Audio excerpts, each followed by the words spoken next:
আমি অ্যাকচুয়ালি পুরান ঢাকায় জন্ম হয়েছি। পুরান ঢাকা বলতে পিলখানা যেটাকে বলে, বিডিআর 1 নম্বর গেট, ওইখানে আমার জন্মস্থান। আর আমার চাচা ফুপু যত রিলেটিভ আত্মীয় স্বজন আছে সবাই আমাদের ওইখানে স্থানীয়। আচ্ছা, এটা একটা। আরেকটা বিষয় যেটা, সেটা হলো যে আপনার বয়স কত এখন আনুমানিক? এই তো 33 চলতেছে। 33 চলতেছে। ঠিক আছে, রিয়া হচ্ছে আপনার ডাকনাম? হ্যাঁ, রিয়া। ডাকনাম রিয়া। ঠিক আছে, শুরু করেন আপনি যেখান থেকে বলতে চান। ছোটবেলা বলতে বাবার আমি খুব আদরে একটা মেয়ে ছিলাম। কি করতো আপনার বাবা? আমার বাবা ছিল ফটোগ্রাফার। ফটোগ্রাফার ছিল। এই যে কি বলে আপনার এই স্টুডিয়াম আছে না আমাদের মিরপুর 2 নাম্বার, এখানে আব্বুর ছিল, দোকান ছিল, স্টুডিও ছিল। হ্যাঁ, আর আমাদের পুরান ঢাকার আমাদের যে পিলখানা যেটা বলে বিডিআর 1 নম্বর গেট, ওইখানেও আমার আব্বুর দোকান ছিল। আচ্ছা। তো আমার আব্বু মারা গেছে 2002-এ। তো আব্বু যখন মারা যাওয়ার পর থেকে এটা বোঝাই যায়, মানে কি বলবো, একটা বাবা থাকে সংসারের সবচাইতে মানে একটা ছায়া। কয় ভাই বোন ছিলেন আপনারা? আমরা 2 ভাই 2 বোন। আপনি বড় সবার? না, আমি টুইন। আমি আর আমার ছোট ভাই হচ্ছে টুইন। আচ্ছা, আপনারা 1 ভাই 1 বোন হচ্ছে টুইন, জমজ যেটাকে বলি আমরা। বলেন। আমি যখন ক্লাস 9-এ পড়ি তখন আমি আসছিলাম মিরপুরে বেড়ানোর জন্য আমার বোনের বাসায়। বোনের বাসায় বেড়াতে আসছিলাম। তো ওর সাথে আবার শাহালি প্লাজা মার্কেটে আমি যাই আমার বড় বোনের সাথে। হ্যাঁ, বড় বোনের সাথে মার্কেটে যাই। তখন আমার হাজবেন্ড, যার সাথে মানে আমি এখন সংসার করতেছিলাম এতটা বছর, তার সাথে আমার একটা ইয়েতেই দেখা হয়, শপিংয়ে দেখা হয়। তো ওই বসা ছিল। তো আমার বোনের সাথে আমি যখন ওই যে কসমেটিক এগুলো কিনতেছিলাম তখন ও আমাকে ফলো করে আর কি। তো তখন বয়সটা তো অনেক কম, ঠিক আছে। তো ওই সময়ে একটা মানুষের কি প্রথমের একটা চাওয়া, মানে চাউনি অন্যরকম থাকে ওই বয়সটার মধ্যে, ঠিক আছে। আচ্ছা, কে আপনাকে ফলো করতেছিল?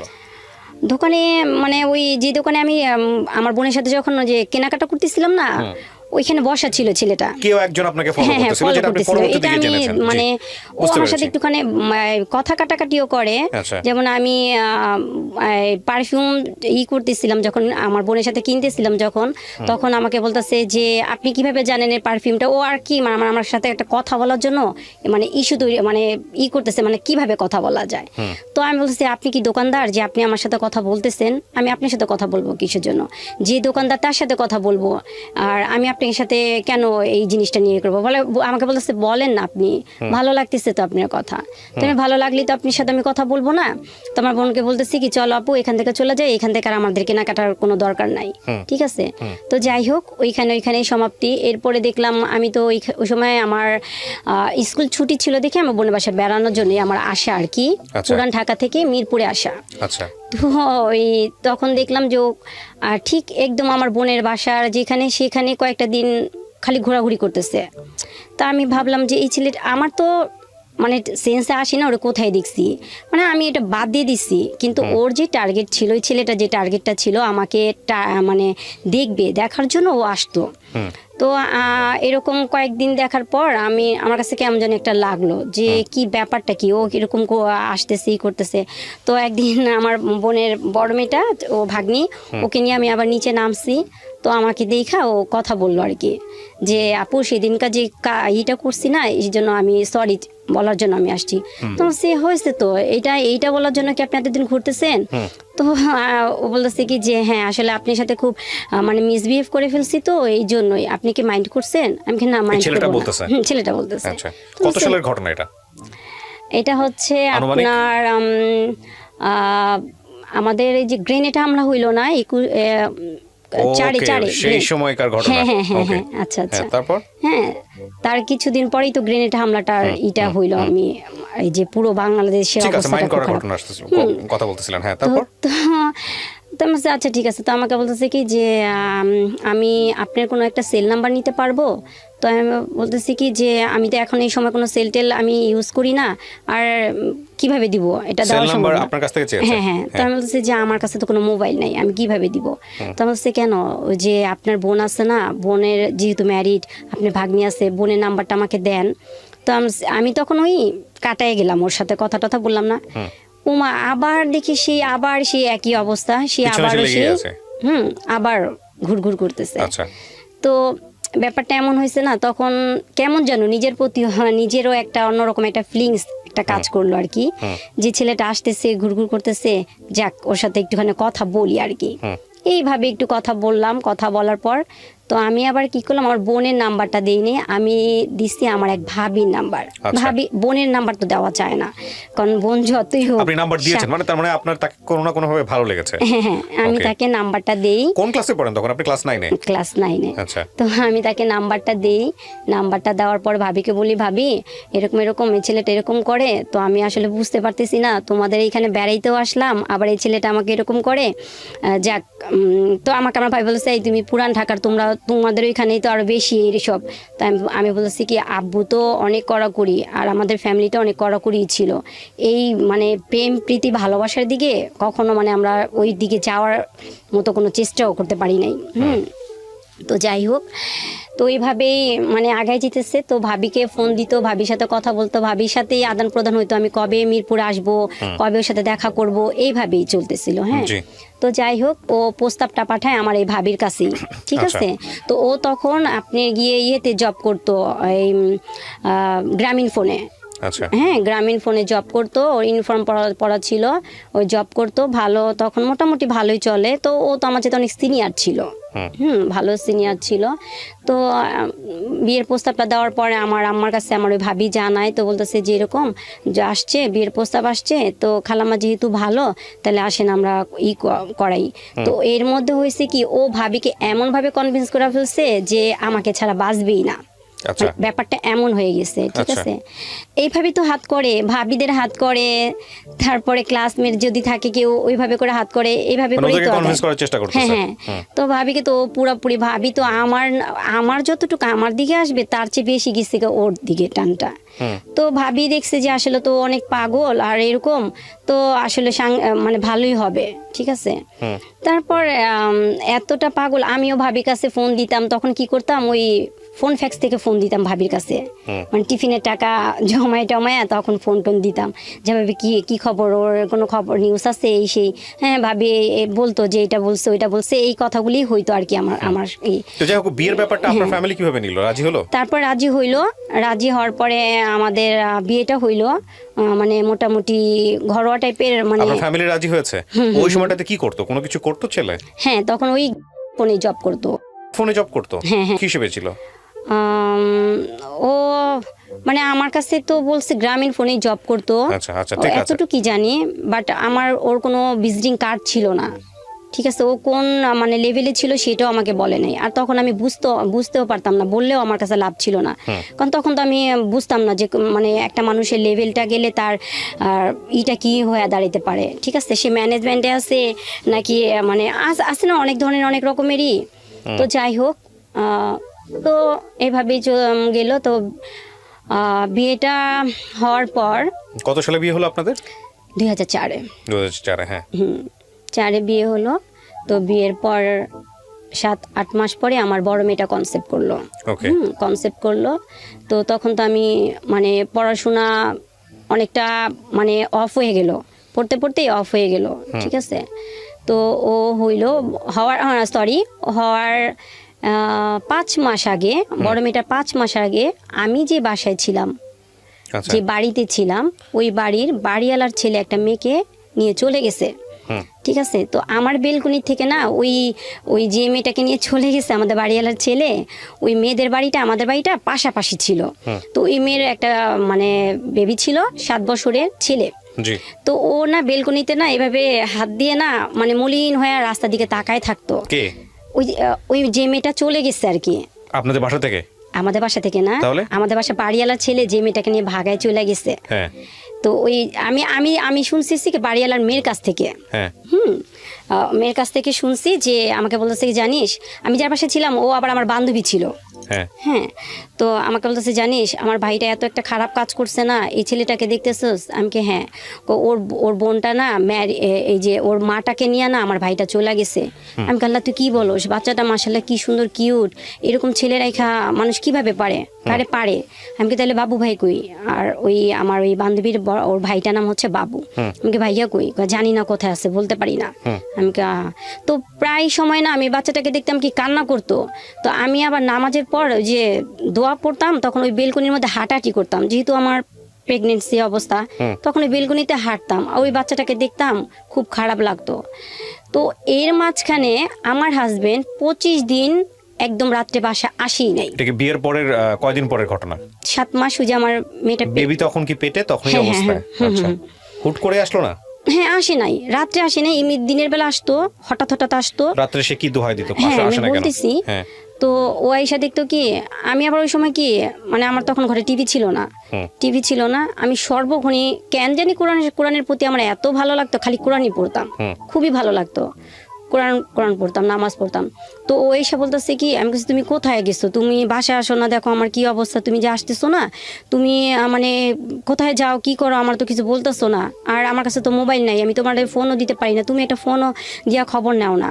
ও ফোন দিত আমাদের ওই বাড়িওয়ালার, মানে যে আমার যে বান্ধবীটার কথা বললাম না, ওর সাথে কথা মানে হইতো, ঠিক আছে, ওদের নাম্বারটা আমাকে তখন মোবাইল ও দেয় নাই, মোবাইল দিছে আমার অনেক পরে।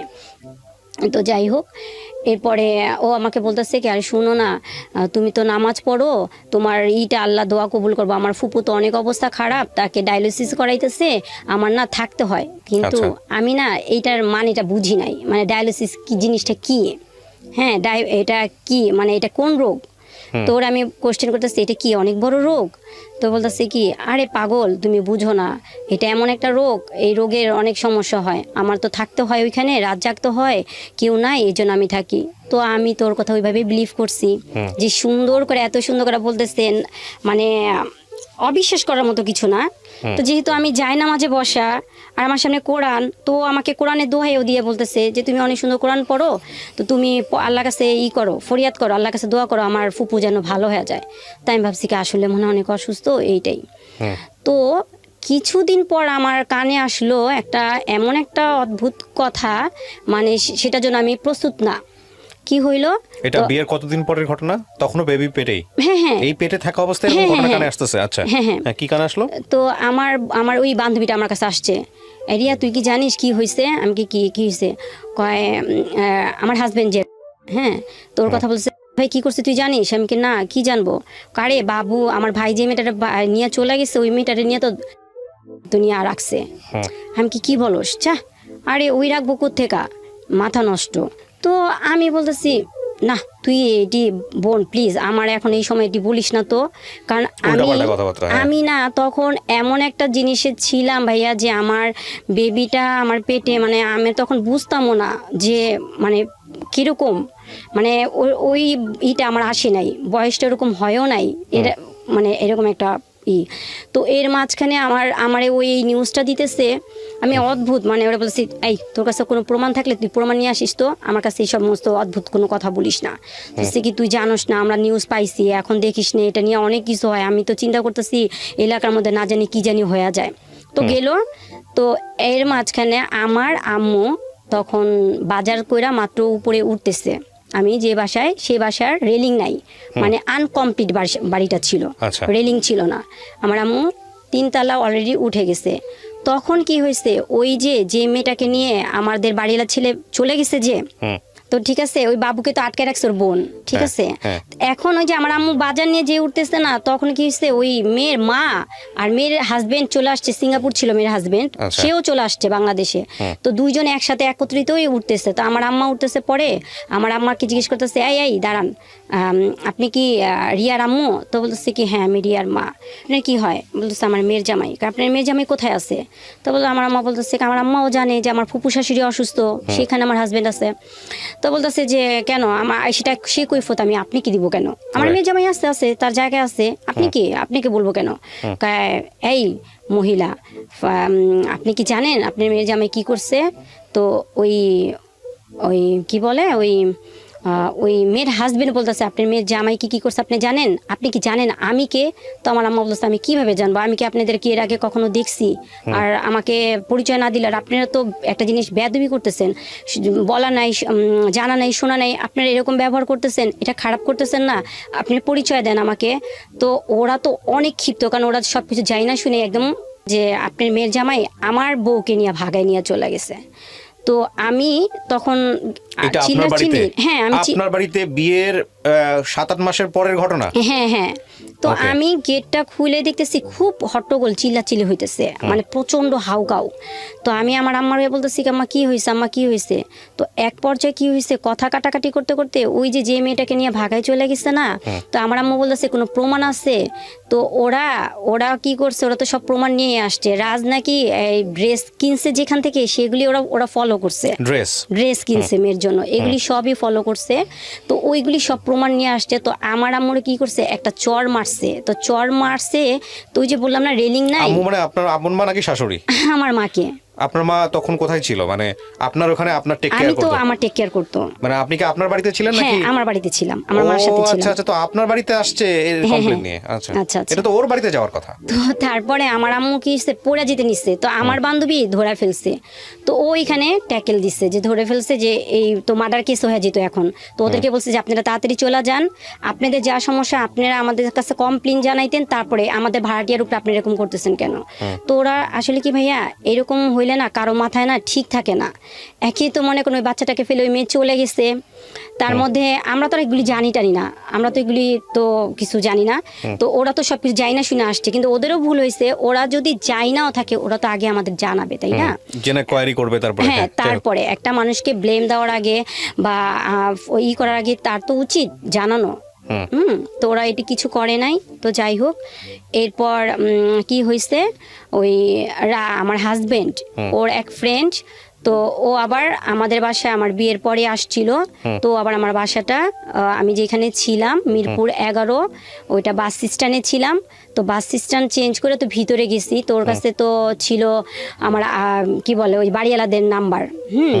তো আমার সাথে একদিন রাস্তা দেখা হয়েছিল, পরে আমার বলছে ভাবি বাসা চেঞ্জ করছেন, বাসা তো চিনি না, তো বাসা যাবো কিভাবে করে? তো কি যেন মনে করে আমি না ওই বাড়িওয়ালাদের TNT নাম্বারটা দিয়ে দিই। তো ওই ছেলে কি করছে, আমার ননদের বাসায় গেছিল, যাওয়ার পর দেখে এই মেয়েকে। তো বলতেছে কি, আমার ননদ বলতেছে কি রাজ ভাইয়ের ওয়াইফ এটা। তো বলছে কি ব্যাপার, মানে দেখার পর সালাম দিচ্ছে। তখন বলতেছে আমার ননদকে জিজ্ঞেস করছে কে, তো বলছে এটা তো ভাইয়ার ওয়াইফ। তো বলতেছে ভাইয়ার ওয়াইফ মানে কার? বলতেছে কি রাজের। তো আমার আমার হাজব্যান্ডের ফ্রেন্ড বলতেছে যে কিভাবে, আমি তো এই মেয়েকে দেখি নাই। আর আমার হাজব্যান্ড কিন্তু আমি কি বলবো, হ্যাঁ বলেন। আমার হাজব্যান্ড যে এখানে একটা জিনিস করছে যে ওর ফ্যামিলি থেকে কাউকে নিয়ে আসে নাই। ওর ফ্রেন্ড আইনা বোন জামাই সাজায়া আমাদের বিয়েটা কাবিনটা হয়। ও, তার মানে আপনার বিয়ে তো একটা ঘাপলা ছিল, পারিবারিক ভাবে একটা ঘাপলা ছিল।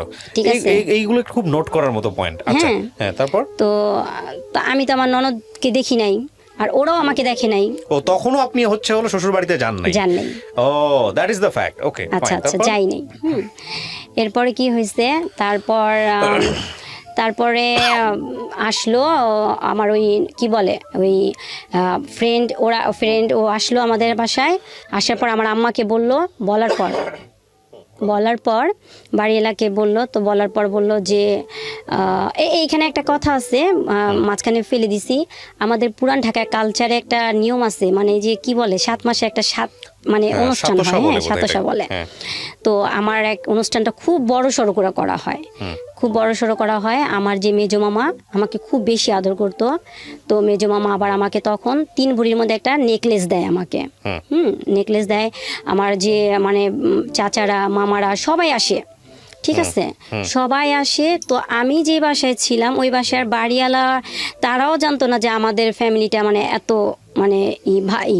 তো সবাই গাড়ি নিয়ে আসে, তো সবাই গাড়ি নিয়ে আসে। তো তখন থেকে আমাদের বাড়িওয়ালা না তখন আমাদেরকে একটু ভালো চোখেই দেখতো, যে না নর্মাল না, অনেক আসছে না জি। তো যাই হোক, ভালোভাবেই তো সব কিছু চলতেছে।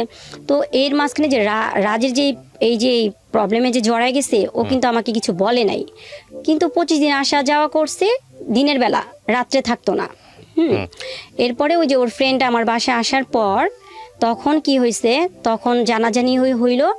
তখন এইটা নিয়ে মানে অনেক বিচার সালিশি হওয়ার পরে কি হইলো, ওই মেয়ে আইসা পড়লো, মেয়ের জামাইয়ের কাছে চলে গেল। এরপর এই মানে ওই মেয়েকে নিয়ে খুবই মানে একটা মানে এমন একটা ঘরের মধ্যে পরিস্থিতি হয়ে গেল যে যখন আমি পুরোপুরি জানতে পারলাম যে আসলে ওই মেয়ের সাথে ওর সবকিছু হয়ে গেছে, তখনও ওই মেয়ের সাথে। আপনি জানলেন কিভাবে? আপনার হাজবেন্ডই বললো আপনাকে? হাজবেন্ড বললো। আমার তখনই আমার শাশুড়ি এরা সবাই আসলো। এসে আপনার কাছে আসলো না ওই মেয়ের কাছে গেল? কোনটা? আমার বাসায় আসছে তখন। আমার আম্মা যাওয়ার পরেই ওরা আমাদের বাসায় আসলো। আর আমার যে 27-এর সময় যে অনুষ্ঠানটা করা হইলো, তখন তো আমার আম্মা বলছে যে তুমি তোমাদের বাসা থেকে সবাইকে নিয়ে আসো, এই তো একটা সময় ফ্যামিলির পরিচয় হওয়ার জন্য, তো তারাও আসুক দেখুক, দুইটা ফ্যামিলির একটা আন্ডারস্ট্যান্ডিং তখন হবে, ঠিক আছে। তো ও একটার পর একটা এক্সকিউজ দেখায় মানে এড়ায় গেল, আনলো না, কাউকে আনে নাই। যাই হোক, তো এই মেইলি ব্যাপারটা নিয়ে আমার ভিতরে এমন একটা অবস্থা হলো, যখন আমি শুনতে পারলাম যে আসলে সমস্ত জিনিস একদম পরিষ্কার আমার কাছে, তখন আমি ওরে বলছি যে না, তাইলে তোমার সাথে আমার সাথে হবে না সংসার লাইফ, ঠিক আছে। তুমি আমার সাথে একটা বেইমানি করছো, কারণ দিনের পর দিন তুমি আমার সততা নিয়ে আমার সাথে খেলছো, ঠিক আছে। তো যাই হোক, তো কি করলো, আমার অর্ডার উপরে কোরআন শরীফ ছিল, উজু করে আসলো, কোরআন শরীফটা বুকে নিল, বুকে নেওয়ার পর বললো যে আমি যা করছি ভুল করছি, আর কখনোই ভুল পথে পাড়া দিব না, তুমি আমার প্রথম, তুমি আমার শেষ, যতদিন আল্লাহ পাক বাঁচায় রাখবে, আল্লাহ পাকের কাছে এতটুকুই প্রার্থনা করব যে আমাদের দুজনকে মানে মৃত্যুর আগ পর্যন্ত জানি একসাথেই রাখে। আচ্ছা, এটা আপনার ফার্স্ট বেবি হওয়ার আগের ঘটনা, তখন বেবি হয় নাই? না, বেবি হয় নাই। তো আপনি কি করলেন? ক্ষমা করে দিলেন? হ্যাঁ, তো দুজন আমরা একসাথে মানে শুক্রানা নামাজ পড়লাম, তবার নামাজ পড়লাম, এবং মানে আল্লাহর কাছে কান্নাকাটি করলাম। ওরে আমি শিখাই দিলাম, ও অনেক কিছু পারতো না, ওরে শিখাই দিলাম, দুজনে একসাথে নামাজ শেষ করলাম। ভালো, সব দিক দিয়ে ভালো চলতেছে। বেবিটা হওয়ার পর আমি এরপরে চলে গেছিলাম সিলেট। সিলেট ছিলাম তখন, আমাদের ওইখানে যে করিমুল্লা মার্কেট, সিলেট মানে কি বলে এটা, বন্দরে, ওইখানে আমাদের একটা মোবাইল দোকান ও করে, ওখানে আমি 3-4 বছর ছিলাম। তারপর ওইখান থেকে ভালো, সব দিক দিয়ে খুব ভালো, এত ভালোভাবে, মানে ওইখানে আর কোনো কষ্ট কি জিনিস আমি বুঝি নাই, খুব ভালোভাবে চলতেছে, মানে আলহামদুলিল্লাহ সব দিক দিয়ে ভালোভাবে চলতেছে। তো এর মাঝখানে আমি আবার ঢাকা ব্যাক করলাম। ঢাকা ব্যাক করার পর আমার আম্মু আবার টাকা দিল, তখন আমি কামরাঙ্গীচর ছিলাম, তখন ওকে একটা মোবাইল সার্ভিসিং একটা দোকান করে দিল। দোকান চলতেছে। মানে কি, তো আপনি জানতেন গ্রামীণ ফোনে কাজ করে? আসলে গ্রামীণ ফোনে কোনো কাজ করে না সেই ছেলে? না। বিয়ের পরে আপনি বুঝলেন এগুলো সব ভুয়া ছিল, ঠিক আছে। তো ও ঘুমাই থাকে 1-2টা পর্যন্ত, সবসময় ঘুমাই থাকতো। তো ওরা আমি বলতাম যে তুমি এত মানে এরকম অলস কেন, তুমি যাও না, করো না, তাহলে কিভাবে চলবে এরকম। তো আমাদের কি ভাইয়া, যেটা সত্যি কথা, আমার আম্মু আমার অনেক হেল্প করতো, যেহেতু মেয়ে, আর এখন একটা সাংসারিক ভিতরে ঢুকে গেছি, মানে অনেকটাই হেল্প করতো আমার আম্মু, লুকায় অনেক বেশি করতো। তো যাই হোক, মনে করেন এর মাঝখানে ও কি করলো, একটা রাজনীতি বিষয় নিয়ে ওইখানকারই লোকের সাথে লাগাই দিল, ঠিক আছে। কিন্তু এলাকাটা কিন্তু ওইটা আমার জন্মস্থান, ওইখানে কিন্তু আমাকে সবাই চিনে। তো ওর মুখে শুনি যে ওর জামাই এরকম করছে, একটা জিনিসগুলি একটা খারাপ না। তখন কি করলাম, আমার আম্মুকে জানাইলাম, জানানোর পর আমি আবার মিরপুর ব্যাক করি, 11তে ব্যাক করি। সেই সময় ওই বাসার ভাড়া, মানে আমি যে চলে আসছি রানিং, মানে চলতেছে 12 তারিখ, ওই সময় চলে আসছি। তো ওই সময় তো বাড়িওয়ালা ছাড়বে না, ভাড়া টাড়া দিয়ে চলে আসে পড়লাম, এখানে এসে মানে থাকলাম, আর মানে ভালো মতোই চলতেছে। এর মাঝখানে কি বলে আপনার 2018-তে, এই যে 2018-তে চিকুনগুনিয়া জ্বর হইল, মানে পুরো দেশ তো অবস্থা অনেক খারাপ, ঠিক আছে। আর আমার হাজব্যান্ড একটা প্রবলেম আছে, ওর প্রত্যেকবার মানে বছরে 3-4 বার করে জ্বর আসে, আর এই জ্বরটা এমনই আসতো একদম 15-16 দিন, মানে কমতো না, 15-16 দিন থাকবেই তার জ্বর, ঠিক আছে। মানে এত খারাপ জ্বর, মনে হয় আমি মানে ডাক্তার দেখতাম না, ডাক্তারও বলতো কি এরকম কেন, 4-5 এরকম এসে পড়তো জ্বরের মানে তাপমাত্রা এরকম। তো জ্বর আসলে না, ও একদম পুরো বাচ্চাদের যেত খারাপ করতো, দেখা গেছে ওই বিছানা নষ্ট করে ফেলতো, বমি করতো, এই বমি আসতেছে, আমি বলছি দাঁড়াও কিছু নিয়ে আসতে ও খাটের মধ্যেই বমি টমি করে ফেলছে, ঠিক আছে। ওগুলি আবার আমি পরিষ্কার করতাম, তো এটা কষ্ট হইতো না। হ্যাঁ, রাগারাগি হাজব্যান্ড ওয়াইফের সাথে হবে না কেন, হবে, কিন্তু সেরকম রাগারাগি আমার সাথে ওর সাথে কখনই হইতো না, যে সে মিথ্যা কথা বলবো না, সবসময় ভালো ছিল। এরকম মনে করেন যখন যদি আমিও যদি অসুস্থ হইতাম বা আমার বাচ্চারা অসুস্থ হইতো, যদি ডক্টরের কাছে যাওয়ার প্রয়োজন হইতো, যাইতাম, যদি কোনো টেস্ট দিত, ভাইয়া বিশ্বাস করবেন না যে ইঞ্জেকশন পুশ করার আগে টেস্টের মানে ওর ওর ব্যথা লাগতেছে, পারে না, এত বেশি দেখাইতো আপনাকে যে ভালোবাসে, এরকম করতো। এই আপনি কি এরকম করে দিলেন কেন, ও ব্যথা পাইছে না, ওর ব্যথা লাগতেছে না। তখন ওই লোকটা ওই মানে ওই নার্স বলতো যে আশ্চর্য ব্যাপার, যাকে দিছি তার কিছু হইতেছে না, আপনি কেন এরকম এক্সাইটেড, মানে এরকম কেন, এরকম। আমি তো ওর বুঝাইতাম, এই তুমি এরকম করো কেন, তুমি একটু থাকো না, তুমি এরকম সব জিনিস নিয়ে এরকম করাটা কি তোমার ঠিক, তুমি কুল থাকো, আমার জিনিস আমি দেখবো। আচ্ছা গেল। তো চিকুনগুনিয়া যে জ্বর, মানে যে পুরো দেশের যে ভয়াবহ অবস্থা, তখন ওর চিকুনগুনিয়া জ্বর হয়, তখন আমি ওরে নিয়ে সরোয়ার দিতে যাই। আচ্ছা, ওকে যখন আমি শরীরটা মুছিতে যাই, তখন দেখি যে ওর মানে শরীরে যে বিশেষ মানে অংশটা, সেখানে মানে এমন একটা ঘা হয়েছে, মানে দেখে আমার শরীর কাটা মানে শিহরে উঠে গেছে, যেটা কি। তো ওরা আমি জিজ্ঞেস করলাম যে তোমার এটা হয়েছে, তুমি আমাকে বলবা না? তো ও আমার কি করছে, রাখো রাখো সরো, তোমার এখানে পরিষ্কার করতে হবে না। তো আমি তোমার স্ত্রী, আমি কেন করব না, তোমার প্রবলেমটা কি, আমি তো সব কিছু করতেছি। তো যাই হোক, তো সরর দিতে নিয়ে গেলাম। তো চর্ম বিভাগ যে ডক্টরটা, ওনার কাছে আমি গেলাম। যাওয়ার পরে আমি বলতেছে আপনি কি হন ওনার? আমি বলছি ওয়াইফ। তো বলছে আচ্ছা একটু ওয়েট করেন, আমি দেখি। তো উনি ভিতর থেকে দেখে আসার পরে আমাকে বলতেছে যে আপনি কি ওনার ওয়াইফ? আমি বলছি হ্যাঁ। তো বলতেছে ওনার সাথে কি কোনো মেয়ের কোনো সম্পর্ক আছে? তো আমি বলছি না, কি বলেন, আল্লাহ মাফ করুক, আস্তাগফিরুল্লাহ আমি বলতেছি। তো বলতেছে তখন বলতেছে কি আপনি কি জানেন নাকি, আপনি আগে আগে কথা বলতেছেন? আমি কি না, কেন, আমি ওর ওয়াইফ, আমি জানবো না কেন? তো তখন উনি না একটু রাগ হয়ে গেছে, ডক্টর মানুষ তো বলছে কি চেয়ারে কি আপনি বসা না আমি বসা? এখন উনি জানে কি প্রয়োজনটা ওইখানে পাইছে, আমি তো ভাই আসলে বুঝতে পারতেছি না। তো উনি আমাকে বুঝায়, তখন খুব রাগ হয়ে গেছে, যখন আমি বারবারই ওরে মানে আমি আমার দিক দিয়ে আমার হাজবেন্ডকে আমি সাফাই গায়ে ওরে মানে ক্লিয়ার করার চেষ্টা করতেছি। কিন্তু ডক্টর তো ওনারা একটা ডক্টর মানুষ, ওনারা তো এমনি এমনি ডক্টর হয়নি, তাই না? ওনারা তো ওর প্রয়োজনটা দেখেই তো বুঝতে পারছে। তো আমাকে অনেকগুলি মেডিসিন দিয়ে দিল, কিভাবে ওয়াশ করতে হবে, কিভাবে কি করতে হবে, এবং আমাকে বলে দিল যে আপনি কিন্তু কোনো রকমই ওনার সাথে এখন মেলামেশা করবেন না, ঠিক আছে? ওনার ভিতরে যে কোনো একটা জিনিসের উনি কোথাও না কোথাও গেছে, সে খারাপ জায়গা থেকে ওর এই পয়জনটা আসছে এবং এটা হয়েছে। এটাকে আমরা এসটিডি বলি, যেটাকে বলি সেক্সুয়াল ট্রান্সমিটেড ডিজিজ, যেটা ডাক্তার উনি বললো, ওনার কথা যদি সত্য হয়ে থাকে আর কি। হ্যাঁ ঠিক আছে। তো যাই হোক, তো আমি খুব মানে বাসা আসার পর না আমার ভিতরটা মানে তারপরও নিতে পারতেছিলাম না যে ওই কিরকম করে হ্যাঁ আমি আমার মতো করে নর্মালি ভাবে সুন্দর করে ওরে ড্রেসিং করাইতাম, তারপরে কুলারটা ছাইরা দিতাম, ঘরে বাচ্চাদের অন্য রুমে রাখতাম ওর মতো, কারণ ওরে যখন ওয়াশ টশ করাইতাম না তখন অনেক জ্বালা পোড়া করতো, প্রচন্ড জ্বালা পোড়া করতো। তো ওরে ফ্যানের বাতাসে ওইটা আমি আবার করতাম, তখন আমি বলতাম যে তোমার কি খারাপ লাগতেছে? জিজ্ঞেস করতেন না ওকে যে কেন তুমি, তোমাকে ডাক্তার এটা কি বললো? হ্যাঁ ওরে আমি বলতাম, তো বলতো কি আরে তুমি জানো না ওই ডাক্তাররা সাইকো, তো মানে উল্টা পাল্টা, তোমার মানে ও কিন্তু আমাকে একটা অন্ধকার জগতে আটকায় রাখছিল ভাইয়া, ঠিক আছে? মানে আমি তো কখনো একা একা চলাফেরা করি নাই, ও আমাকে সব জায়গায় নিয়ে গেছে। রাস্তা পার কি জিনিস আমি এখন করতেছি, কারণ আমার অনেকটা কষ্টে সংগ্রাম করে চলতেছি, তো এখন আমি একটু চলাফেরা শিখছি, কিন্তু আগে কখনো আমাকে ও একা একা ছাড়ে নাই। তো যাই হোক, তো ওইভাবে করে দিন কাটলো ভালোই, ও মানে সুস্থ হইলো। কিন্তু এই যে ওর পিছনে যে এতগুলি টাকা, সমস্ত টাকা আমার আম্মু দিছে খরচ। সুস্থ করার পর আমার কি হইলো, আমি একটু সাময়িকভাবে একটু অসুস্থ হইলাম। কি হয়েছে, আমার সিস্ট হয়েছে। সিস্ট হইলো।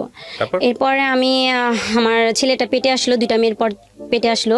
তো আমাকে আমার ভাবি, তারপরে আমার অনেকেই কিছু আমল দিছে ছেলে হওয়ার জন্য। তো আমি একদম সুন্দর সব আমলগুলি আমি করলাম। তো এর মাঝখানে কি হয়েছে, যখন ও 4 মাস, আমার বেবিটা 4 মাস আমার পেটে, হ্যাঁ, তখন হঠাৎ করে দেখি কি আমার হাজবেন্ড 4 দিন বাসায় আসলো না। তো বাসায় আসলো না, আমি তখন ওরা জিজ্ঞেস করতেছি যে আসলো না, ফোনটাও বন্ধ, ফোনও পাইতেছি না, ওর ফোনটাও পাইতেছি না। ফোনটা একবার চালু হইতেছে, আবার বন্ধ হইতেছে, আবার বিজি করে রাখতেছে, আবার ব্ল্যাক লিস্ট করে ফেলতেছে, মানে অদ্ভুত। মানে এগুলি না আমার ব্রেনটার মধ্যে এমনভাবে মানে এফেক্ট করছে, কারণ আমার বেবিটার সময় না ভাই আমি অনেক সিক ছিলাম, মানে এত পরিমাণে সিক ছিলাম, মানে আমি বুঝাইতে পারবো না ভাইয়া। যে আমাকে ওরে বলছিল যে মানে হ্যাঁ ওনার শরীর অনুযায়ী বেবিটা বড় হয়ে গেছে, তো সাপোর্ট নিতে পারতেছে না, আগে 2টা তো সিজার, ঠিক আছে? তো একটা বেল্ট না ওনাকে দিবেন, তো আমাকে বেল্ট আইনা দেয়নি। আমি ওর না প্যাঁচে যতটুকু পারছি সেফ রাখার জন্য, যে আমার সেলাই যাতে না ছিঁড়ে যায়, ঠিক আছে?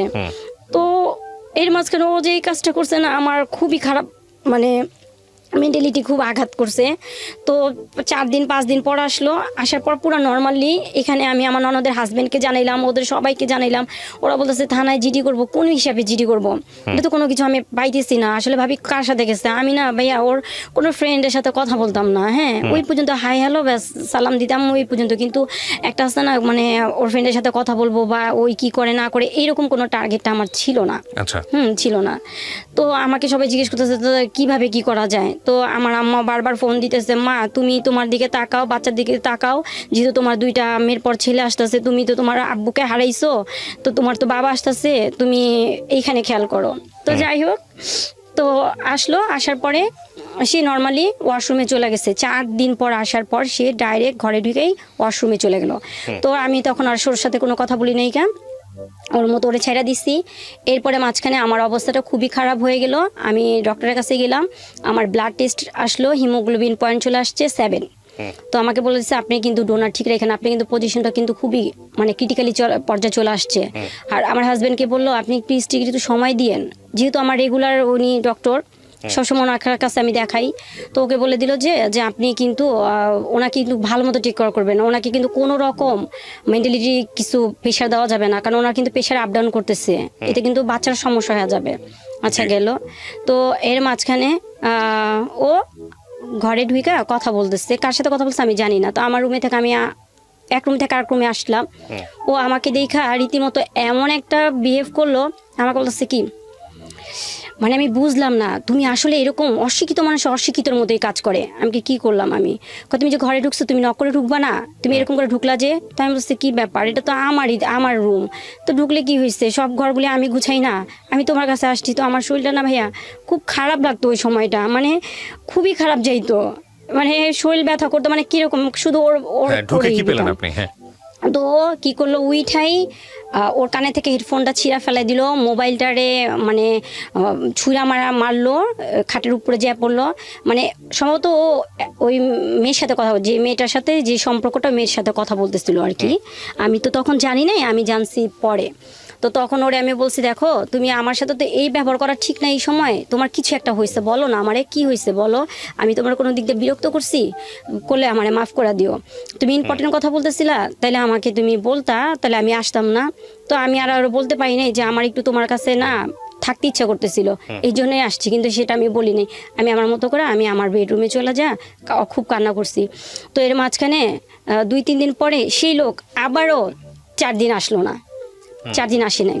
তো যখন আসছে আমি এর মাঝখানে আমার শরীরটা খুব খারাপ হয়ে গেল, ডাক্তারের কাছে আবার আমার বড় বোন আমাকে চেকআপে নিয়ে গেলো, আমার ননদ চেকআপে নিয়ে গেলো, খুবই অবস্থা খারাপ, ওর ফোন বন্ধ। তো আসছে ওর সাথে ওকে আমার ননদ এরা সবাই খুব বললো যে বকাঝকা করলো যে কী ব্যাপার, আপনি ভাবির এই অবস্থা রেখে আপনি যে চলে যান, মানে কোথায় যান, ও ব্যাপারটা কোনো কিছু নেয় নাই।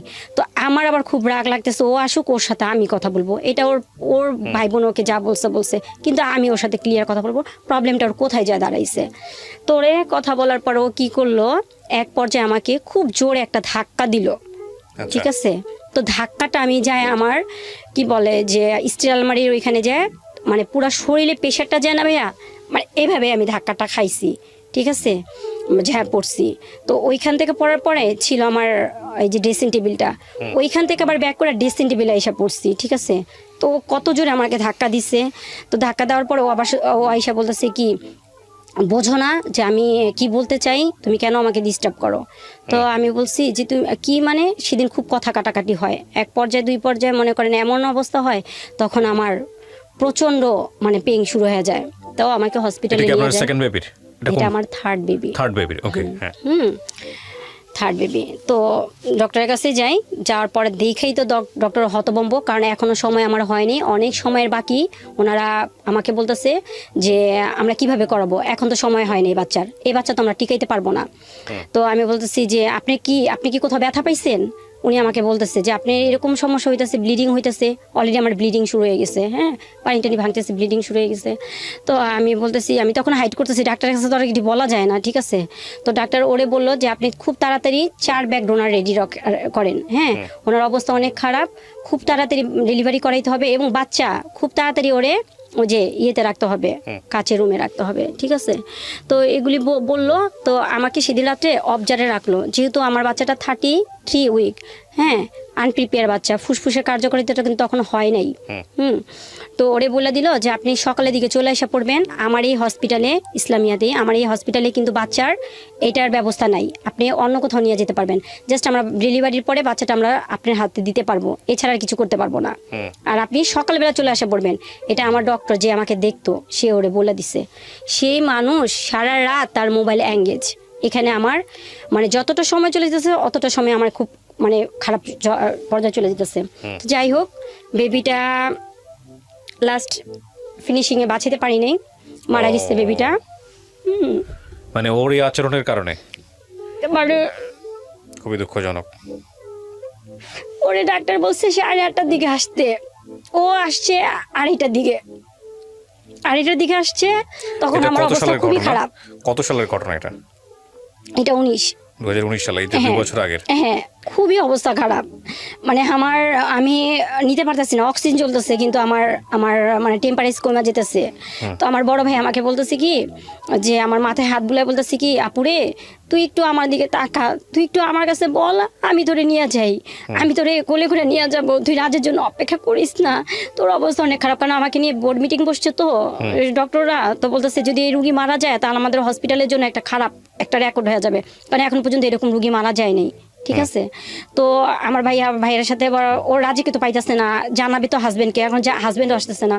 তো আমার বড় বোনকে জানাইছে, আমার বড় ভাইকে জানাইছে। তো আমার খুব ওইখানে না খারাপ লাগতেছে কি ও আসে না কেন, ও আসুক, ও আসলে আমার ডেলিভারিটা আমি করাই ফেলবো। বাসায় আমি তো 25 দিন পরে জানতে পারলাম যে আমার বেবিটা নাই।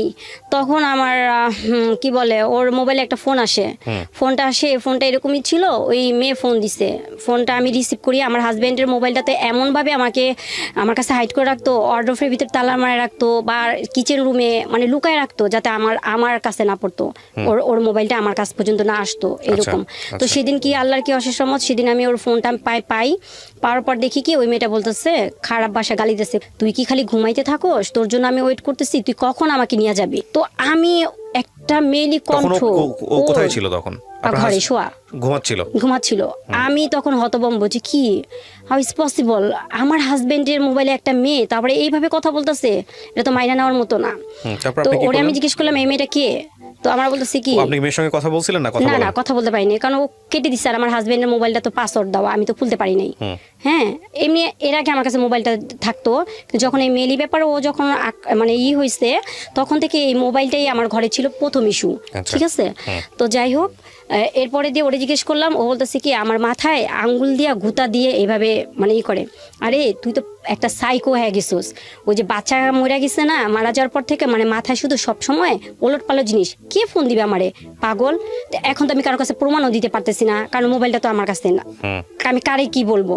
সেদিন অনেক কিছু হয়েছে, যাই হোক, এরপরে এটা এখানেই শেষ। আমার শাশুড়িরা আসলো, বুঝাই দিল। এরপর আমি ওরে নিয়ে কবরস্থান যাই, সেদিনই আমার ফার্স্ট কবরস্থানে যাওয়া, আমার ছেলের কবরস্থানে যাওয়া। তো ওরে যাওয়ার পরে সেখানে আমি ওরে বলতেছি, দেখো এই যে কবরস্থানটা দেখতেছো, এটা বিশাল একটা জায়গা, কিন্তু এই যে কবরের ভিতরটা দেখতেছো খুব ছোট্ট একটা জায়গা। হ্যাঁ, এখানে যার ইমান আর আমল নিয়েই সবাই আসবে, এখানে কিন্তু ওইভাবেই করে কবরটা তার জন্য মানে সুরক্ষিত করা হবে, যার যেরকম মানে আমল থাকবে, ভালো দিক থাকবে। তো এটাই আমাদের শেষ একটা ঠিকানা। তোমাকে একটা প্রশ্ন করি, তো বলতেছে হ্যাঁ করো। আমি কি তুমি কি কোনো ব্যাপারে কারোর সাথে ইনভলভ হয়েছো?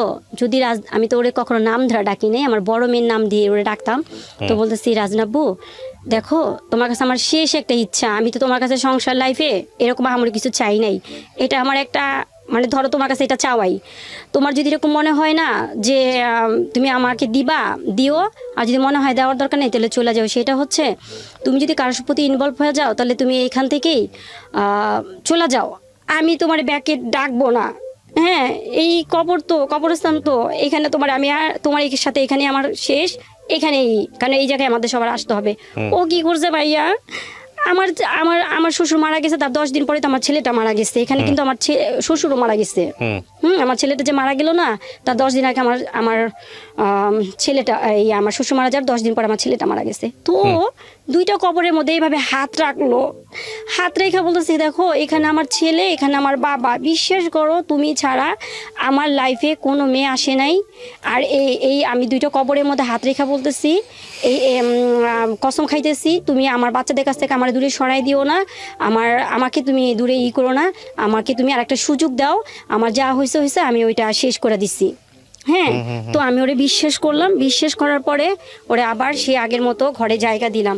কিন্তু এরপর থেকে শুরু হইতে থাকে মানসিক নির্যাতন, শারীরিক নির্যাতন, মানে মেন্টালিটি এইগুলি কি আমি দেখতেছি। মেয়ে অনবরত ওকে ফোন দিতেছে, ও ফোনে কথা বলতেছে, আবার আমি ওকে জিজ্ঞেস করে বলতেছে যে না তুমি কি দেখো, এটা তুমি ভুল দেখতেছো। কিন্তু ওই যে প্রবলেমটা আমাদের কোথায় তা জানো ভাইয়া। তারপরে কিছুদিন পরে দেখলাম ওর মানি ব্যাগে একটা লাভ লেটার, ঠিক আছে, ওইটা নিয়ে একটা শুরু হইলো দ্বন্দ্ব। এটা কি? তো বলতেছে এটা কি, আমি জানি না তো এটা কি, তারিখ ডেট সব দেওয়া, মানে কিভাবে লিখছে, মানে একটা ইয়াং জেনারেশনের ছেলে মেয়ে যা লেখে আর কি, সেভাবে ওয়ার্ডগুলি ওখানে লেখা করা।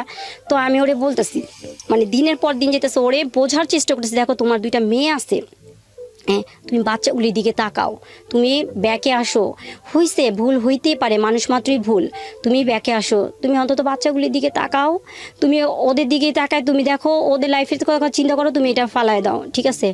ওরে আমি কোনো রকমই এখানে ব্যাক করাইতে পারলাম না।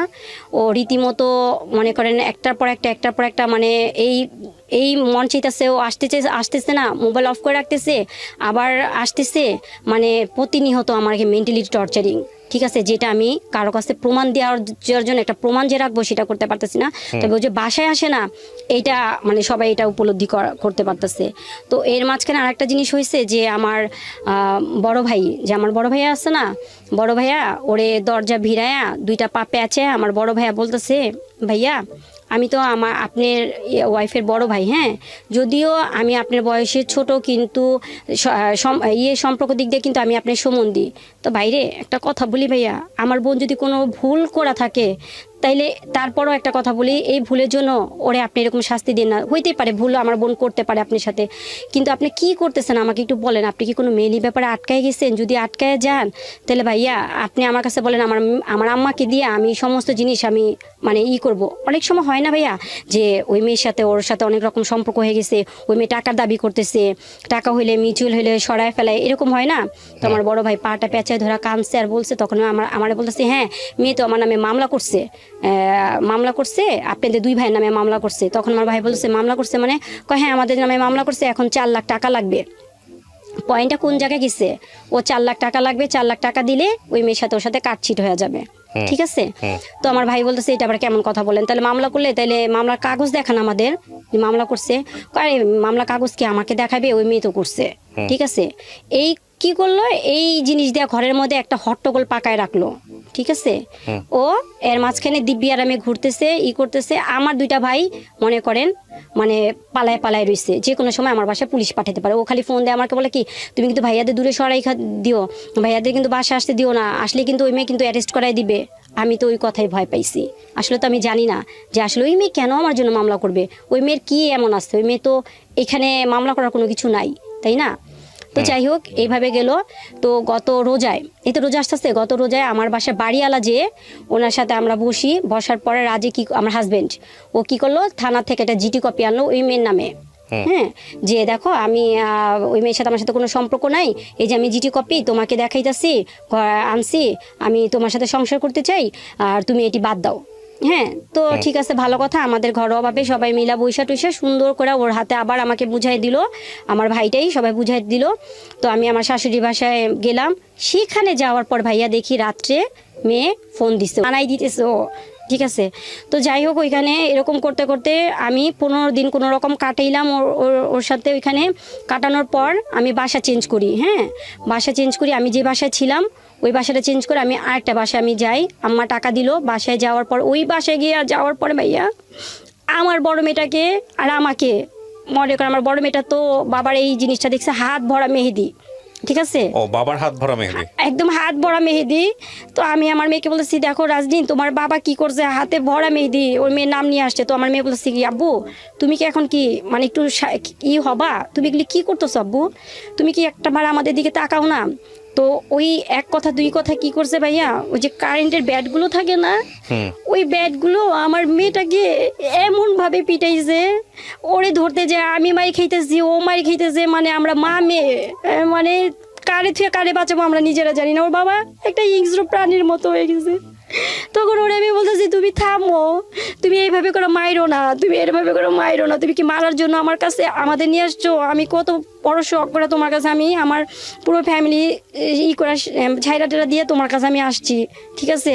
ও এখানে একটা শর্ত রাখছে, আমি কারোর সাথে মানে যোগাযোগ করতে পারবো না, মানে আমার ফ্যামিলি যেখানে আমার মা আমাকে এতটা হেল্প করে। তো ও মানে এই পয়েন্টটা খাটাইছে যে আমাকে ওই বাসায় নিয়ে যায়, আমার উপরে এই টর্চারিংটা করবে, ঠিক আছে, এখানে তো কেউ দেখবে না।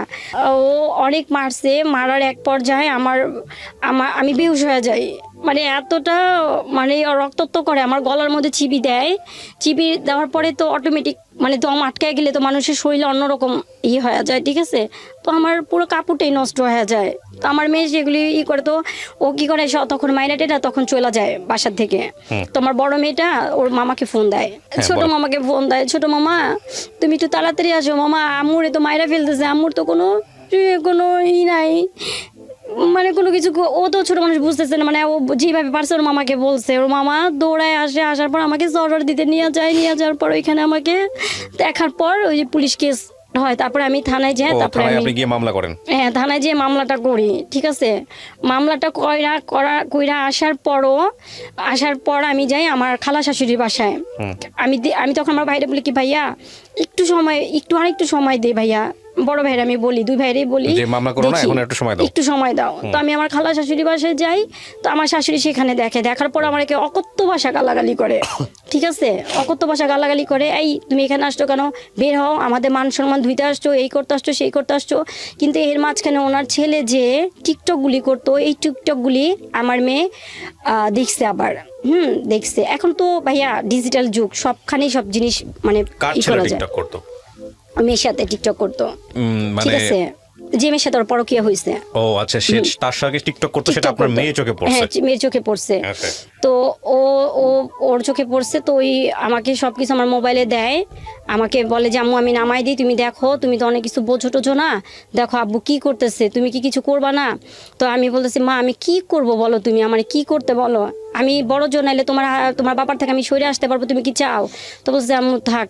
তখন আবার আমার মেয়ে বলে কি, আম্মু থাক, দেখি আব্বু ফিরত আসবে, আব্বু তো এরকম ছিল না। তো যাই হোক, আমার ওই খালা শাশুড়ির বাসায় যাওয়ার পরে কি হয়, ওইখানে এক পর্যায়ে সবাই মিলে আবার বসার পর ভাইয়া, আবার মিল করা দেয় আমাকে, ঠিক আছে। আমি তখন মামলাটা আবার অফ রাখি, বুঝছেন, অফ রাখি। ওইখানে কি বলা হয়, অফ রাখেন মানে কি, মামলা তুলে নেন? না, মামলা তুলে করি নাই, মানে মামলাটা তখন আমি মামলার প্রসেসিং আসলে যাই নাই, মানে সাধারণভাবে জিডিটা করা হয়েছে, এরপরে আমি মানে মামলাটা আমি করবো, মানে আমার একটা সিগনেচার দিলেই তারপর হবে। তো আমি তো সুন্দর করে আমার ওইখানে সুন্দর করে সবাই বোঝা দেওয়ার পর, তো আমি তখন সবার কাছে করি, বলি যে ঠিক আছে, ও যেভাবে আমাকে রাখবে আমি সেভাবেই থাকবো। তো মেলি ব্যাপারে ওইখানে কথা হয়, তখন ওই সবার সামনে ভাইয়া প্রায় ওইখানে 20-25 জন মানুষ সবার সামনে সেই একই অবস্থায় আবার কোরআনটাকে সামনে রাইখা বলতেছে, আমার সাথে কোনো মেয়ের সাথে কোনো সম্পর্ক নাই, আমার 2 বাচ্চা, আমার স্ত্রী ছাড়া আর কেউ নাই, ঠিক আছে। এইটি কথাটা বলে কসম টসম খাওয়াইটা সবাই করে দিল। আর আমার ভাসুর ওই যে খালা শাশুড়ির বড় ছেলে, ও বলল যে ঠিক আছে, আমার বড় ভাইকে বললো যে বোনের ঘর তো কি করবে এখন, বোন জামাই তো বসে আছে, তাহলে 2 মাসের বাজার খরচ তোমরা দিয়ে দিও, আর আমরা দেখি তো কি করা যায়। তখন আমার বড় ভাই বলছে কি, ভাইয়া সব সময় তো আমাদের উপরে চাপাই দিতেছেন, তো সমস্যা নেই, আমার ভাগ্নির 2টা মুখের দিকে তাকায়া আমরা দিব, কিন্তু তাকেও তো কিছু করতে হবে, এইভাবে কতদিন, ঠিক আছে। ওইভাবে কথা বইলা আসার পরে আসার পর ও কি করলো, ভিডিও কলে ওই মেয়ের সাথে ওই রাত্রেই কথা বলতেছে, খুব হাসাহাসি করতেছে, সে আমার গেমটা না একদম সাকসেস হইতাছে। তো এই কথাটা আমি শুনি, গেম সাকসেস হইতাছে মানে, এই তুমি কার গেম সাকসেস করতেছো। তো ওর ফোনটা না ওই রাইখা দিয়ে বালিশের পাশে, আমি জানি না যে ও অলরেডি মোবাইলটারে অন করে এই অবস্থা। তো আমরা বলতেছি কি, এই শোন, একটা কথা বলি তোরে, এই যে এত কিছু হইতেছে, তখন ল্যাঙ্গুয়েজটা কিন্তু পুরোপুরি চেঞ্জ। তো আমার বলতেছি এত কিছু হইতেছে, তুই কি কিছু বুঝোস না আমি কি চাই? তখন আমার আবার ওই প্রশ্নটা করে, আমি কি বুঝবো মানে, কি চাও মানে? কয় শুনো, আমি বিয়ে করছি, তুমি একটা কাজ করো, এই তুমি ওর কাছ থেকে আমার আনতে চাও? তো আমি সেটা কেমন কথা বলো, তুমি বিয়ে একবার বলো করছো, একবার বলো করো নাই, এগুলি কেন এই হেজিটেশনের মধ্যে রাখো কেন? তুমি কি চাও? তো বলতেছি কি, ওরে ছাড়তে গেলে না 6 লক্ষ টাকা লাগবে। আমার বড় ভাইকে কিন্তু কিছুদিন আগে কিন্তু বলছে, ওই যে মামলা করছে 4 লক্ষ টাকা কিন্তু দাবি করছে, এখন আবার বলতেছে 6 লক্ষ টাকা। দুইটা পয়েন্ট কিন্তু আপনি দেখেন ভাইয়া। হ্যাঁ, তো আমি বলতেছি 6 লক্ষ টাকা মানে, এই তুমি কি পাগল হয়ে গেছো? আমরা খাইতে পারতেছি না, থাকতে পারতেছি না, আমি মার কাছে কিভাবে আর হাত পাতবো? বড় মুখ করে তোমার সাথে আসছি। কয় কি, শোন, আমার যদি পাইতে চাস 6 লক্ষ টাকা আন, কোনো ব্যাপার না, ওই মেরে আমি ফালাই দিব, তোরে আমি এই যে একদম রানীর হালে রাখবো। তো আমি বলছি কি, শুনো, আমার আছে না লবণ দেওয়া ভাত খাওয়া, ডাল দেওয়া ভাত খাওয়াও, আমি ওই মেয়ে না যে কারো কাছে যে কিছু বলবো, ঠিক আছে? তুমি কিন্তু এতদিন শুধু আমার ভালোবাসাই দিছো, বিনিময়ে কিন্তু তুমি কোনো অ্যাসেট আমাদের জন্য তৈরি করো নাই, যেটা তুমি আমাদের জন্য ফিউচারে ভাইবা রাইখা দিবা। তো আমাদের তো অবস্থা এখন করুণ দশাই। তো আমি আমার কি স্বপ্ন দেখো, এই সব স্বপ্ন আমাকে দেখায়ও না। তুমি ওর কাছে আসবা কি আসবা না সেটাকে বলো। তো এক পর্যায়ে সেই রাত্রে ও মনে করেন রান্নাঘর থেকে বটি আনছে, ঠিক আছে, বটি আনছে, তারপরে ওড়নাটারে খুব ভালোভাবে করে হাতে পেঁচাইতেছে আমাকে। তো আমি তখন ওই দৃশ্যটা দেখার পর না, আসলে ভাইয়া যে মানুষটা আমার এতদিনের লাইফ পার্টনার, একটা ভালোবাসার মানুষ ছিল, প্রথম তো ভালোবাসার মানুষ, তারপরে এসেছে সন্তানের বাবা, আমি কার বুকে মাথা রাখছি, কার সাথে সংসার করছি, আমি নিজেই মিলাইতে পারতেছি না। যে আমার মানে বর্তমান প্রেক্ষাপটটা এমনই হইতেছে যে জিরো, আমি সব দিক দিয়ে মানে আমার মানে শেষ, ঠিক আছে? তো ওর ওই ভয়ঙ্কর ইটা দেখা আমি রীতিমতো আপসেট, ঠিক আছে, আপসেট। তো তখন এমন একটা হয়েছে যে মানে ও অলরেডি আমারে মারবেই। তো তখন ওই সময় কোনো রকম করে ঠান্ডা করলাম। ঠান্ডা করার পরে ওই যে পরে আবার যে আমার মেয়েটা যখন ওই যে টিকটকটা দেখলো না, টিকটক নিয়ে যখন কথা বললো, কথা বলার পর তখন ওই যে আমাকে আর আমার বড় মেয়েটাকে মানে বেধম পিটায়, ঠিক আছে, মানে খুবই মারে। তো তখন মারার পর আমি ওরে বলি যে তুমি শিয়ানা মেয়ের গায়ে হাত উঠাইছো, তুমি কি জানো এটা কত বড় খারাপ কাজ করছো? বাবা হ্যাঁ, যে মেয়েটার গায়ে হাত উঠাইছো। ভাইয়া আমার মেয়েটাকে দেখলে আপনি বলবেন যে বলা ঠিক না, মানে আল্লাহ পাক আমার দুইটা মেয়ে মার্শাল্লাহ অনেক সুন্দর করে বানাইছে। আর আমার হাজবেন্ড আমাকে বলে যে আমি দেখতে সুন্দর না, ওয়েস্টার্ন কালচারে চলাফেরা করতে পারি না, অশিক্ষিত মহিলা। তো এতদিন পর, এত বছর পর যে আমাকে এই ব্লেমগুলি দেয়, তো তখন কই ছিল? তা আমাকে বলতো একটা স্ত্রী তার স্বামীর জন্য সব কিছু করতে পারে, তাই না? সব কিছু করতে পারে, তখন আমাকে বলতো। কিন্তু তাই বলে এই না, ও আমাকে আমার বাচ্চাগুলিরে নর্দমায় ছুঁড়া ফালাই দিয়ে ও একটা শুভাকাঙ্ক্ষীর জন্য ও সবই শেষ করে দিবে।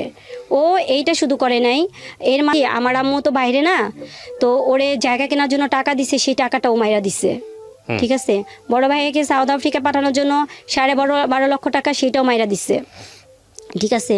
তাও আমি আমার আম্মু সবই মাইনা নিছে যে চাক টাকা আজ আছে কাল মানে ঝড় ভাটা এই আছেই নাই। হ্যাঁ, আল্লাহ পাক দিতে কতক্ষণ, আমার নাতি নাতকরা ভালো থাকলেই হয়েছে সবচেয়ে বড় জিনিস। আপনাকে আমি কিছু কোশ্চেন করি। আমি গল্পটা আপনারা এতক্ষণ ধরে যারা শুনছিলেন, আমি জানি তাদের ধৈর্যচ্যুতি ঘটবে শেষের দিকে এসে। কয়েকটা প্রশ্ন আমি করি আপনাকে, আপনি যদি একটু উত্তর দেন। আপনি আমাকে যখন এই অনুষ্ঠানটা আমি শুরু করি, তখন আপনি আমাকে কিছু ভিডিও ডকুমেন্ট দেখাচ্ছিলেন, বিশেষ করে একটা ভিডিও খুব সেন্সিটিভ, যেটা আপনার হাতে এসছে। এটা কার মাধ্যমে এসছে আপনার কাছে? এটা অনেকটা ছিল শর্ট করে ইমোতে পাঠাইছে মেয়েটা আমাকে। মেয়েটার সঙ্গে আপনার কথা হয়? মেয়েটা আমার সাথে কথা হয়েছে যখন আমার হাজবেন্ডকে অ্যারেস্ট করাই দিলাম তখন। আর আমার হাজবেন্ডকে যখন অ্যারেস্ট করানো হয় তখন ওর সেলটা ওই যে এসআই নিয়ে যায়, ওই ওর ফোনে পাওয়া যায় এটা? হ্যাঁ, এটা আমাকে দিছে 3 মাস পর। ওই এসআই 3 মাস আপনার হাজবেন্ড জেলে ছিল? 4 মাস ছিল। 4 মাস ছিল তখন আপনাকে এই ডকুমেন্টসটা দিয়েছে এসআই? হ্যাঁ, কিন্তু এসআই তো আপনাকে এই ডকুমেন্টসটা দাও। ওই উনি আমাকে এই ডকুমেন্টসটা মানে করে দেয়, ওপেন করে দেয় নাই, ওর সেলটা আর মেমোরি কার্ডটা আমাকে দেয়। ও আচ্ছা, ওই মেমোরি কার্ড থেকে আপনি বের করেন এটা? হ্যাঁ, আর ওই মেয়ে আমাকে দেয় কারণ এটা তো অনেক বড় একটা ভিডিও, ঠিক আছে? এখানে আপনি যতগুলা ভিডিও আমাকে দেখাইছেন বা যতগুলো ইয়েগুলো আছে, সেগুলো নিয়ে একটা রাষ্ট্রীয় গণমাধ্যমেও এটার একটা রিপোর্ট প্রচারিত হয়েছে। কতক্ষণের রিপোর্ট ছিল এটা? মেবি এটা আধা ঘন্টার মতো ছিল। আধা ঘন্টার মতো কি পুরো ক্রাইম ইনভেস্টিগেশন করা হয়েছে? হ্যাঁ। এবং সেটা করেছেন আপনি কতদিন আগে? 1 মাস আগে। 1 মাস আগে। আপনার হাজবেন্ড এখন কোথায় আছে? আমি বলতে পারবো না ভাই। বলতে পারেন, ও জেল থেকে বের হয়ে গেছে? জেল থেকে মেয়ে ওকে ছাড়াইছে। মেয়ে ওকে ছাড়াচ্ছে। আপনার জানার মতো কি ও বিয়ে করেছে ওকে? হ্যাঁ, এখানে একটা কথা ছিল, রেখে দিছি। আমার তো প্রত্যেক মাসে মাসে হাজিরা দিতে হয়। হ্যাঁ, হাজিরা দিতে হয়। কেন হাজিরা দিতে হবে? আপনার বিরুদ্ধে মামলা করেছে? না, আমি বাদী, আমার যেতে হয় আর কি। আমি গত 2 মাস আগে খবর নিতে হয় আর কি। হ্যাঁ, 2 মাস আগে আমার 2টা বেবিকে নিয়ে আমার যেতে হয়েছে, তো ওদেরকে নিয়ে গেছি। তখন ওরা হাজিরা দেয় নাই? হ্যাঁ, তখন মেয়ে আসে নাই। ওর লয়ার মেয়ের নামে মামলা করেছেন? হ্যাঁ, ওই লয়ার বারবারই বলছে যে বিবাদীর সাথে এই মেয়ের সাথে কোনো সম্পর্ক নাই। আপনার মামলাতে আসামি করেছেন কাকে আগে? আমার হাজবেন্ডকে আর ওই মেয়েকে। ওই মেয়ের প্রপার ঠিকানা আপনি বের করতে পেরেছিলেন? হ্যাঁ। মামলার এজাহারে উল্লেখ করা ছিল সেগুলো? হ্যাঁ হ্যাঁ হ্যাঁ। আচ্ছা, তো তারপর এখন আপনি যেটা বলতেছেন যে লাস্ট টাইম আপনি গেছিলেন তখন আপনার হাজবেন্ড হাজিরা দেয় নাই? ও দিছে, কিন্তু মেয়েকে দেয় নাই। 2 নম্বর আসামি মেয়েকে করা হয়েছে। আচ্ছা, মেয়েটা দেয় নাই? মেয়েটা দেয় নাই। আর ওর লয়ার বারবার একই কথা বলছে যে আমার বিবাদীর সাথে এই মেয়ের সাথে কোনো সম্পর্ক নাই। আপনাকে ডিভোর্স দিয়েছে আপনার হাজবেন্ড? না। ডিভোর্স দেয় নাই। এখানে আপনি দিয়েছেন? না। আমি যে প্রশ্নগুলো করি সেই প্রশ্নগুলো উত্তর দিলে চলবে? না, ডিভোর্স হয়নি এখন। আমাদের মামলা রানিং চলতেছে। এখানে ডিভোর্স হলে আমাদের মামলা চলতো না। আচ্ছা, তো ডিভোর্স হয় নাই? ডিভোর্স হয়নি। আপনার হাজবেন্ডের সঙ্গে আপনার লাস্ট কথা হয়েছে কবে? জানুয়ারির 15 তারিখ। কি বলেছে উনি? উনি আমাকে ফোন দিয়ে বলতেছে যে আমাকে ভালো মন্দ জিজ্ঞেস করলো। তো বললাম যে হ্যাঁ, ভালো আছি। এই বাচ্চাটা কেমন আছে? আমি তখন বললাম যে বাচ্চাদের খবর যে তুমি নিতেছো, ওদের তো কোনো কিছু করতেছো না, ঠিক আছে, তুমি কেমন বাবা হইলা?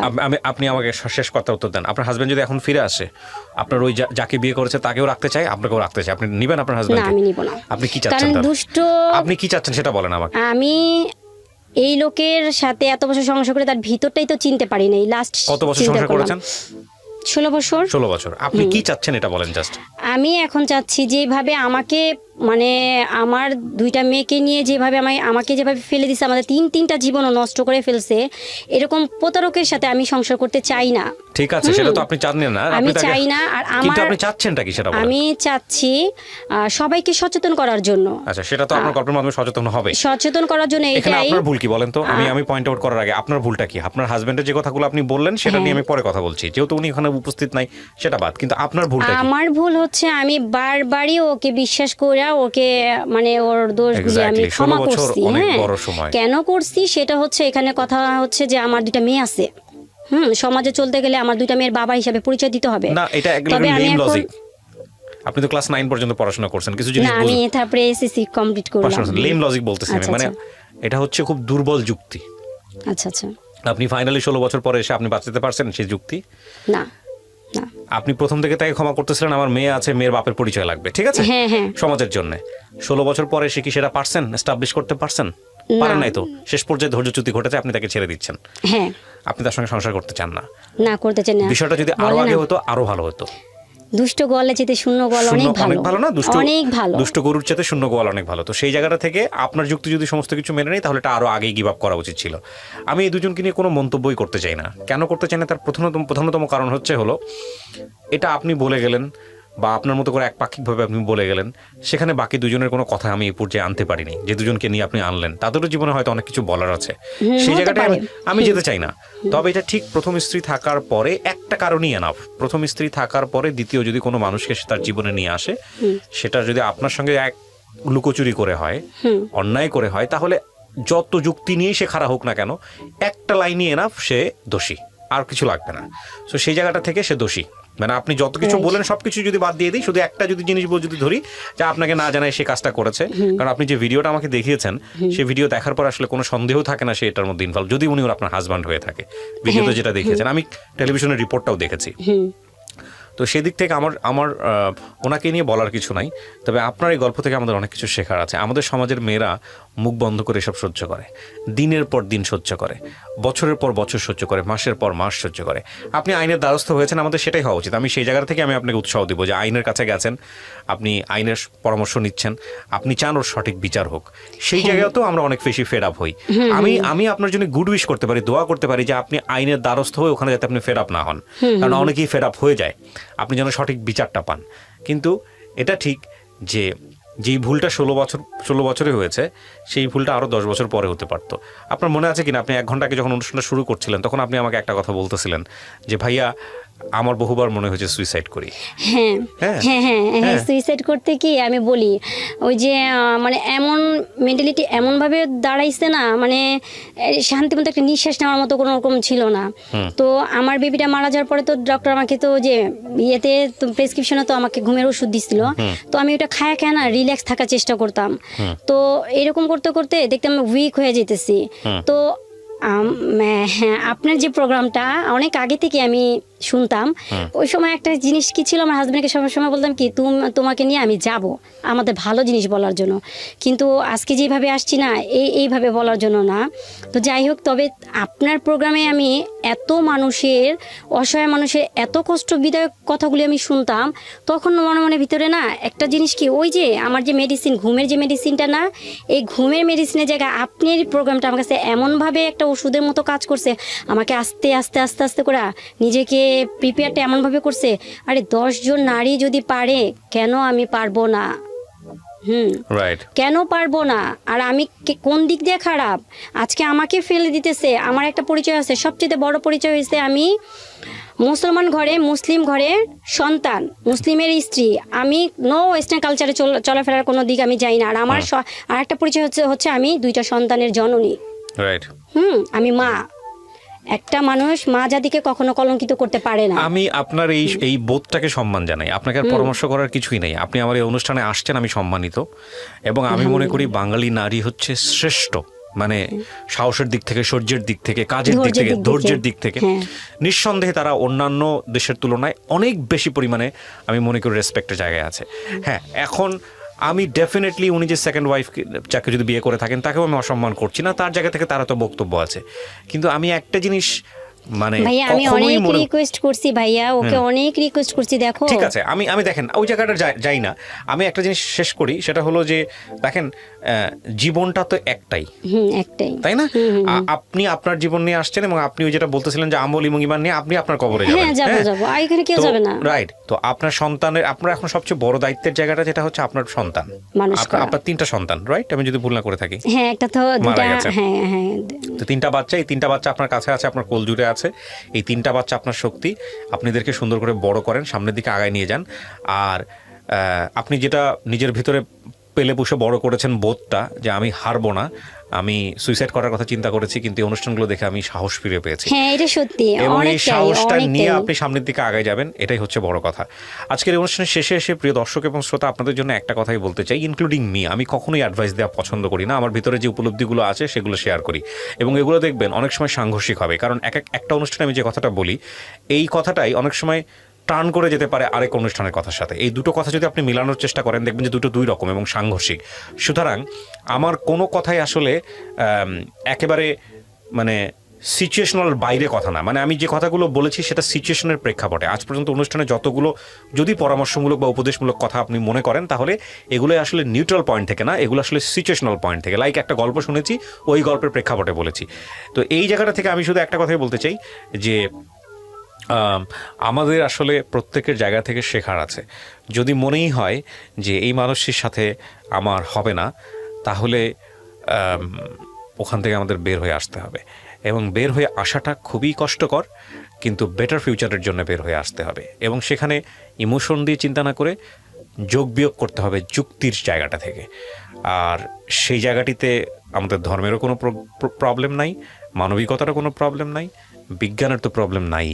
তো আমার মনে হয় যে জীবনটাকে সুন্দর করাটা প্রয়োজন, সেটা সৎ উপায়ে এবং ডেফিনেটলি কাউকে কষ্ট না দিয়ে। এটাই শুধু বলতে চাই। অনেক অনেক ধন্যবাদ। আমি শেষ করি আজকের মতো, এবং আমি শুভকামনা জানাই। আমি দোয়া করি আপনার জন্য আজ থেকে আরো 10 বছর পরে আপনি নিজেকে এমন একটা জায়গায় নিয়ে যান। সবার কাছে আমারও একটা কথা হচ্ছে, সবার কাছে আমার একটা কামনা, আমার যেহেতু 2টা মেয়ে, 2টা জান্নাত, হ্যাঁ, ওদের জন্য সবাই দোয়া করবেন। কারণ